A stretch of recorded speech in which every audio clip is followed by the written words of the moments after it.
back to IPA podcast.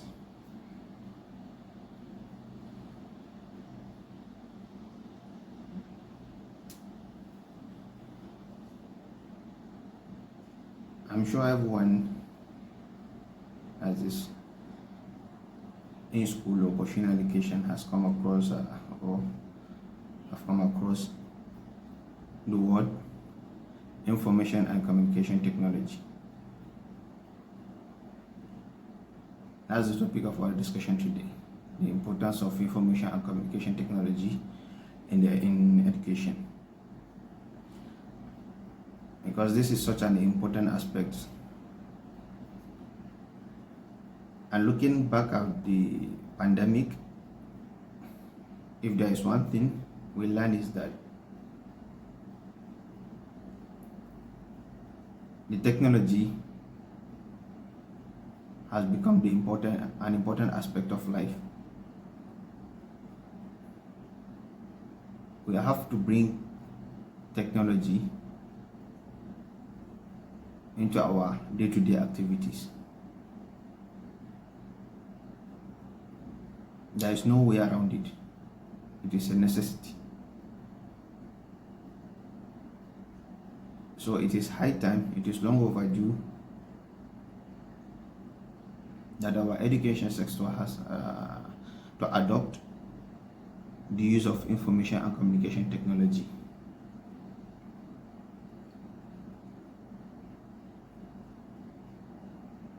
One of the important aspect of introducing ICT in education is that it's smoothing the process and allow the educators and students to have better access, better engagement, and enhancement to a better quality education.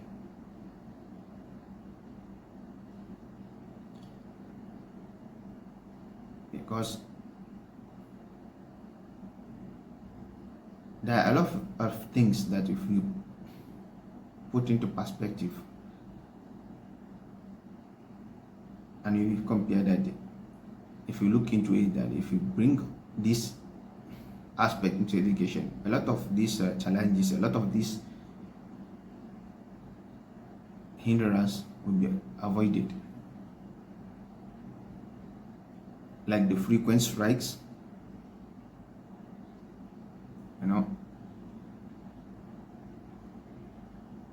the lack of engagement, and so on. And the problem with our education system is that it still adopts the olden ways. We are still stuck in the traditional based system, based ways of education, educating students. Hence the reason why most of our graduates were graduating low quality students. The quality of our graduates has dropped exponentially. So we have to align our thinking to the modern ways. The world is moving forward. The world is advancing. So we have got to tag along. We have no other option. We have to tag along. We have to move forward, or we'll be left behind. As it stands, we are already being left behind. So we can't let to drift away even further. We can't let any slip away. So it is highly overdue that we tag along and we move forward along with the world as it advances. One of the things is most nations are doing is this introduction of ICT into education in order to smoothen the process. But before even going deep into that, I want to just focus on touch on some few things that help the case of students also in order for them to pursue their education. Like some of the basic needs and things that bring relief and also some benefits that the students can capitalize on, and it will help their cause. One of the things is the provision of the student loan initiative. If you look at most of nations around the globe, a lot of programs are being provided for the students that will allow them to have access to a limited amount of funds that will be catered for them to pursue their education.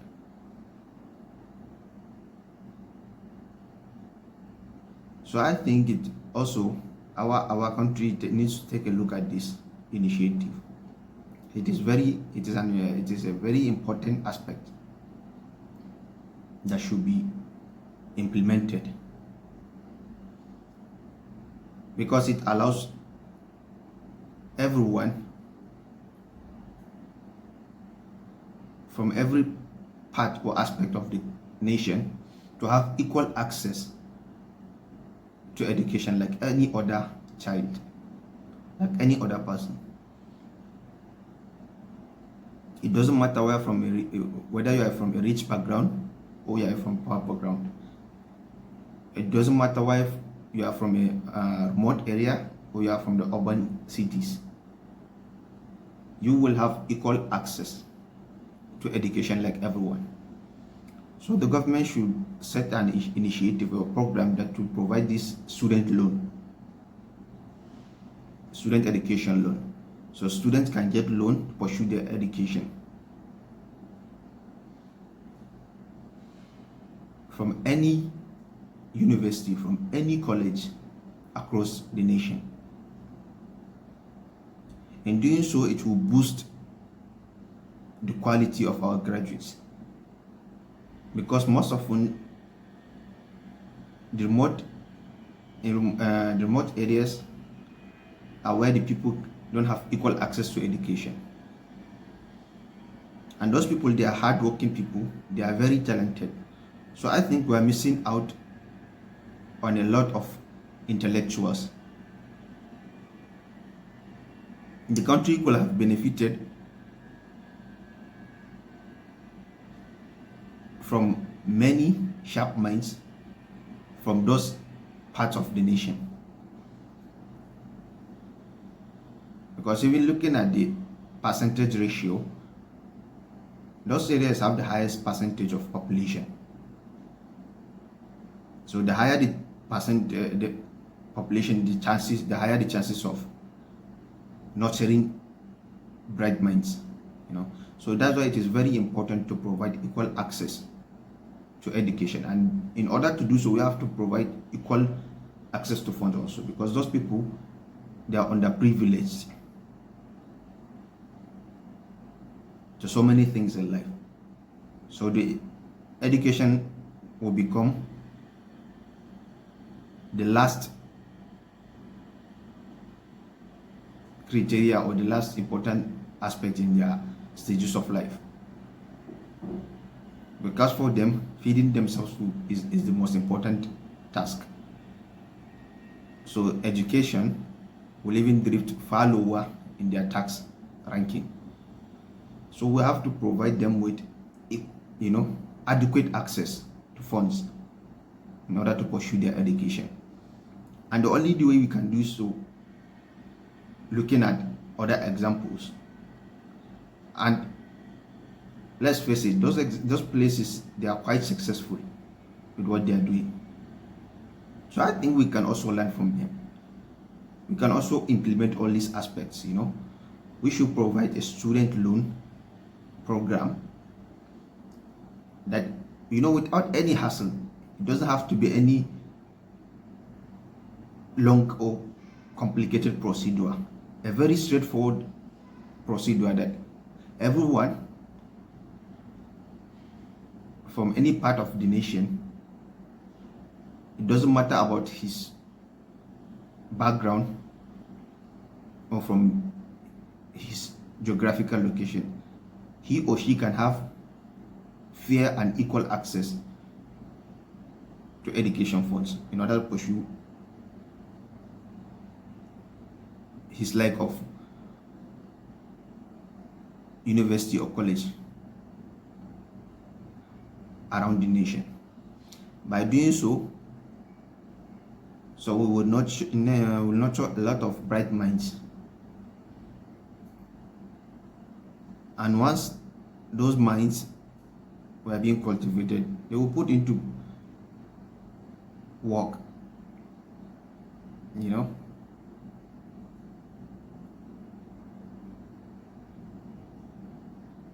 in order to develop our nation. Once we have quality graduates from all aspects, be it the healthcare, the education system, the defense sector, once there is enough bright minds, they will also contribute in the development of our nation. Another thing is also the education itself, the education system itself. The education system itself needs a quite significant increase in the budgeting, because there is the budgeting there also is lacking. Hence all these frequent strikes, because we can't be moving like this anymore in the 21st century. It is quite a shame that in this modern day and age, educators are not being able to be paid. Sometimes for 4, 5, 6 months. It is unacceptable. So we need to make sure that the sector, the education sector itself, has adequate funding.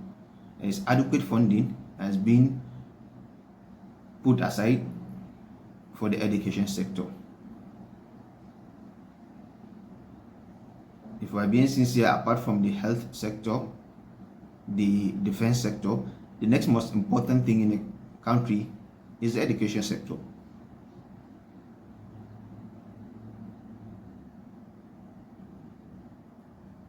So we can't be allocating funds in other sectors that are less significant, less important than the education sector, while the education sector is lacking. So we need to reevaluate our emphasis. We need to reevaluate our choices in life.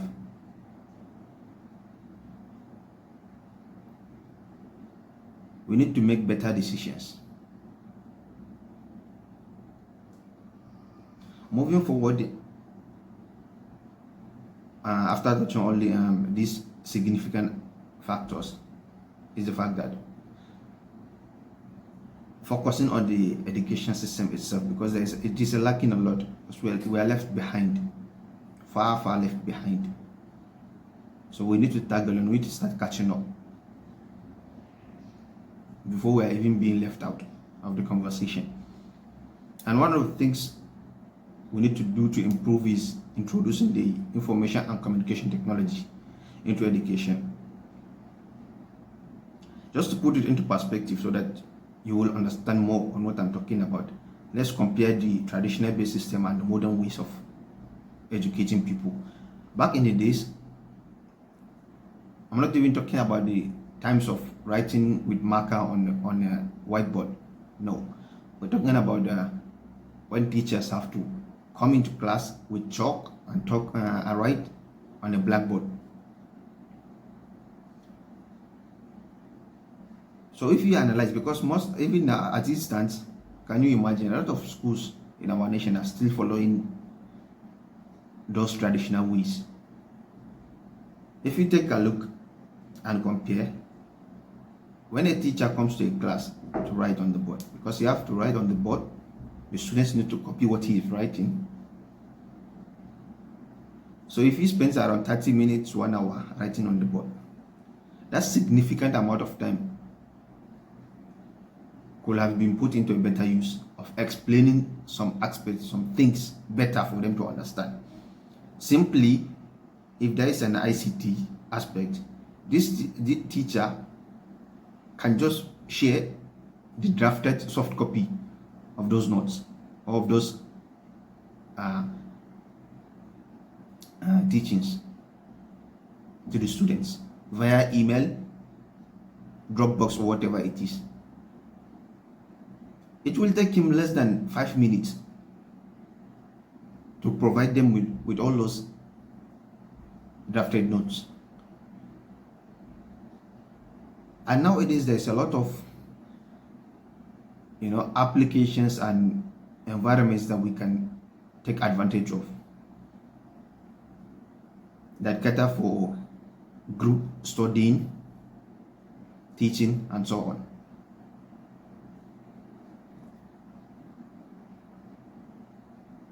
So can you imagine that the 1 hour or 45-30 minutes that you spend on writing on the board? If you spend that time explaining the aspect of the lecture, it could have been more beneficial to the students than copying notes. Because why they are using copying notes? Because if you analyze the time they spend in school, 60-70% of the time is they spend on just copying notes. So it's just 25-30% times they get the explanation of what they are being asked to copy. So how can you imagine how can we have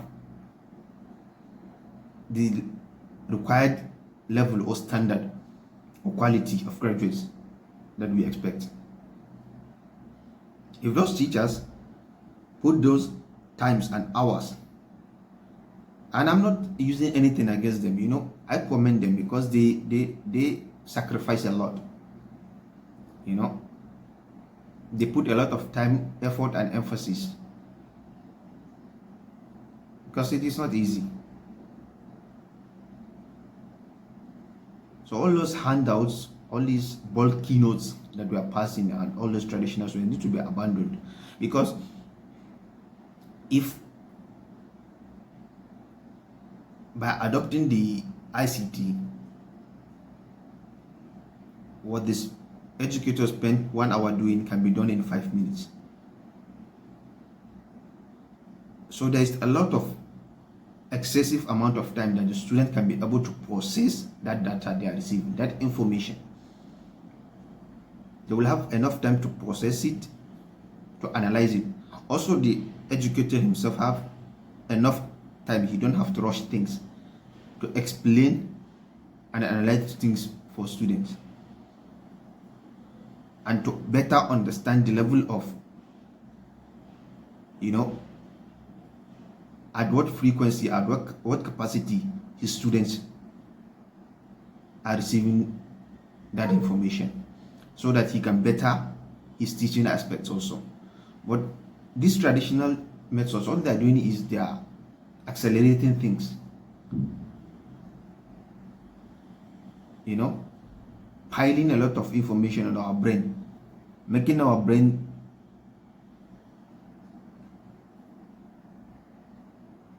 processing multiple information at once. Hence, this is the reason why there is a lot of loss of interest, a lot of students lost interest in education. Because something that's supposed to be, education is supposed to be fun. You need to enjoy your education. It doesn't have to be a torture. It doesn't have to be like a,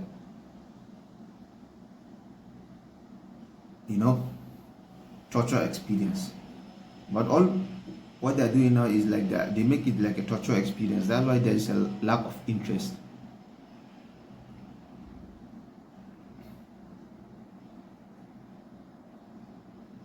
In pursuing the education from our citizens. So we need to modernize our thinking.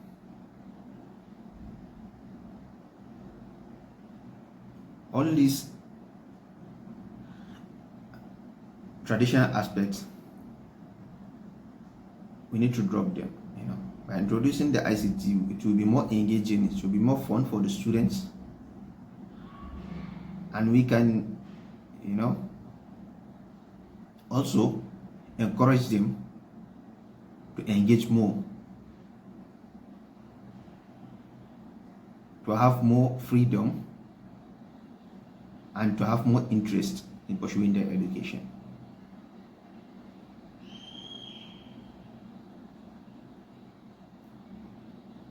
And let's not forget that all these, most of the times, that's why we are having this lack of skills, is that these graduates are graduating with a lot of theory in their head, so they have no real life practical aspects. We are programming our students like a hard drive,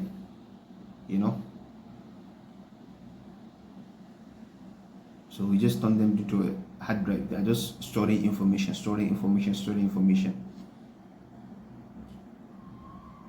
Find a top student graduate from a university. If you analyze him, there is a lot of knowledge stored in his brain. But the unfortunate thing is that he cannot process that information. He cannot put it into real life aspects. So we need to analyze our thinking. We need to analyze our ways and amend them.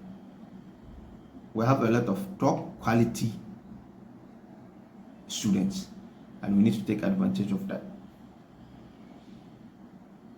We need to provide them. We need to,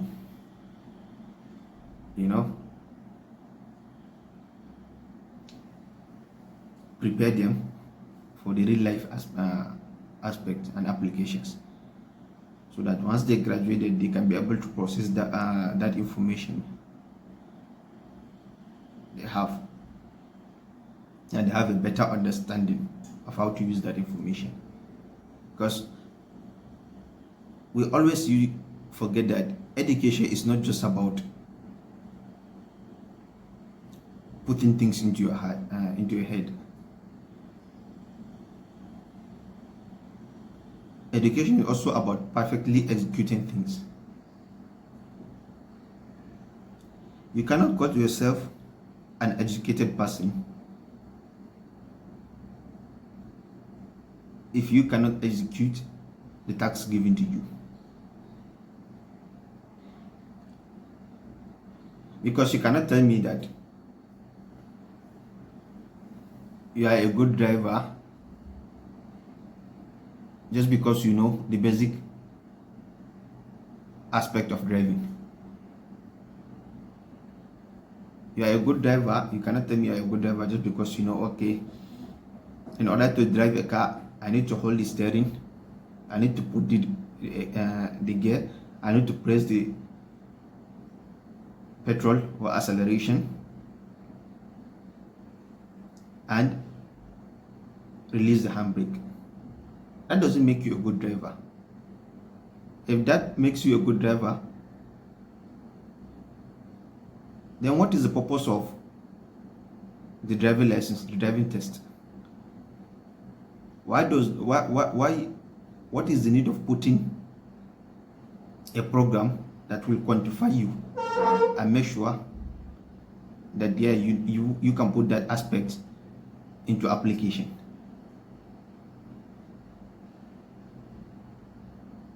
They know that it's one thing going to driving school, but it's another thing driving on the roads. Those are two total different experiences. So it's the same thing with the education, It is one thing going to class to learn things. It is another to come to the real world, to go to office and put that application in real life. It is a totally different experience. So I think we need to analyze our thinking. We need to mend our ways. And the government needs to do more effort needs to be there. Some ways, and some improvements should be done, that should be followed.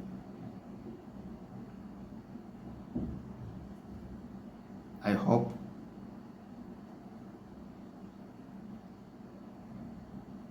these things will be looked at and the necessary amendment or the necessary changes will be applied. That's all for today. Thank you very much and have a wonderful time. See you on the next one.